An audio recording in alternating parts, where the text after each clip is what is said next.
Pour ne rater aucune de nos vidéos, n'oubliez pas de vous abonner et d'activer la cloche. Vu la publication de la liste provisoire des déclarations de candidature par le Conseil constitutionnel le 29 août 2025, vu les réclamations et observations reçues par le Conseil constitutionnel du samedi 30 août 2025 au lundi 1er septembre 2025 à 18 h, oui, les rapporteurs, considérant qu'en application de l'article 52 du Code électoral, la Commission électorale indépendante a transmis le 29 août 2025 au Conseil constitutionnel 60 dossiers de candidatures émanant des personnalités surnommées, que conformément à l'article 56 du Code, le Conseil constitutionnel a publié la liste provisoire des candidats le même jour, considérant qu'en application de l'alinéa 2 de l'article 56 du Code électoral, le Conseil constitutionnel procède au contrôle de l'éligibilité des candidats et à la vérification des parrainages des électeurs conformément aux dispositions du Code électoral. Qu'en application des termes combinés des alinéas 3 et 4 de ce texte, le Conseil établit la liste des candidats après vérification de leur éligibilité, puis arrête et publie la liste définitive des candidats. Considérant que l'article 51 nouveau du Code électoral dispose que chaque candidat à l'élection du président de la République est tenu de produire une déclaration de candidature revêtue de sa signature dûment légalisée. En outre, il doit être parrainé par une liste d'électeurs représentant 1% de l'électorat local dans au moins 50% des 31 régions et de districts autonomes d'Abidjan et de Yamoussoukro. Que l'article 53 du Code prescrit que la déclaration de candidature à l'élection du président de la République doit indiquer chaque candidat, les noms et prénoms, la date et le lieu de naissance, la nationalité,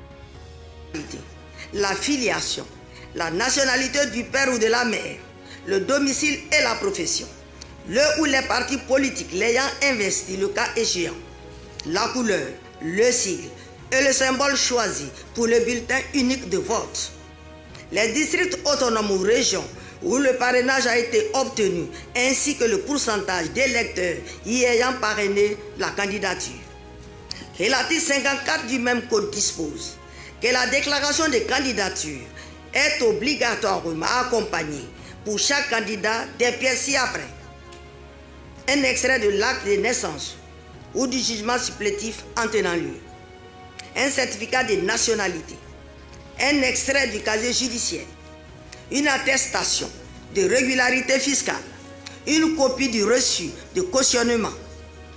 Que ces pièces doivent être établies depuis moins de 3 mois avant la date de clôture des candidatures. Que la déclaration de candidature doit en outre être accompagnée des pièces suivantes: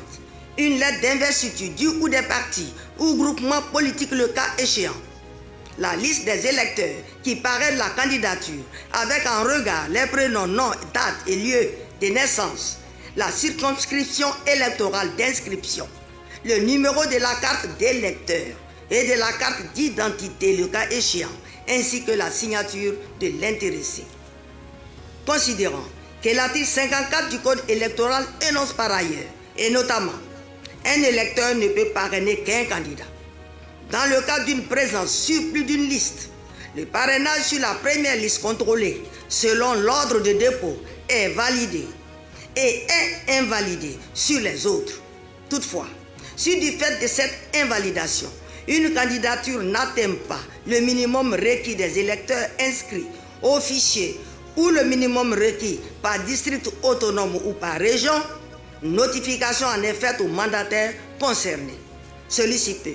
procéder à la régularisation par le remplacement jusqu'à concurrence du nombre de parrainages invalidés pour ce fait dans les 48 heures. La collecte des parrains est interdite dans les cantonnements militaires, paramilitaires, dans les services militaires, paramilitaires ainsi que dans les établissements de santé. Considérant que l'article 48 du Code électoral dispose, tout Ivoirien qui a la qualité d'électeur peut être élu président de la République dans les conditions prévues par la Constitution et sous les réserves énoncées ci-après. Considérant que les articles 55 et 57 du dit Code disposent respectivement que le cautionnement est fixé à 50 millions de francs et qu'est rejetée toute candidature dont la composition du dossier n'est pas conforme aux dispositions ci-dessus. Considérant que les textes submentionnés énumèrent les conditions puis les pièces devant matériellement figurer dans les différents dossiers des candidatures et sans lesquelles aucune candidature ne peut être accueillie en la forme. Considérant que l'article 55 alinéa 3 dispose, le candidat à l'élection présidentielle doit jurer de ses droits civils et politiques et doit être âgé de 35 ans au moins. Il doit être exclusivement de nationalité ivoirienne, né de père ou de mère ivoirien d'origine. Qu'il convient donc, en application des dits textes, de statuer sur la recevabilité des déclarations de candidature avant de statuer au fond sur l'éligibilité des candidats. Sur la recevabilité des candidatures, sur la déclaration de candidature de M. Nda Kwaku Mohamed Bertin, considérant que M. Nda Kwaku Mohamed Bertin, né le 8 avril 1972 à Mebo-Boaké, entrepreneur, candidat indépendant, a déposé sa déclaration de candidature à la commission électorale indépendante le 25 juillet 2025. Considérant qu'il ressort de l'examen de sa déclaration de candidature qu'il produit un extrait d'acte de naissance du 8 décembre 2017, un certificat de nationalité du 2 août 2012 et un casier judiciaire du 14 décembre 2017,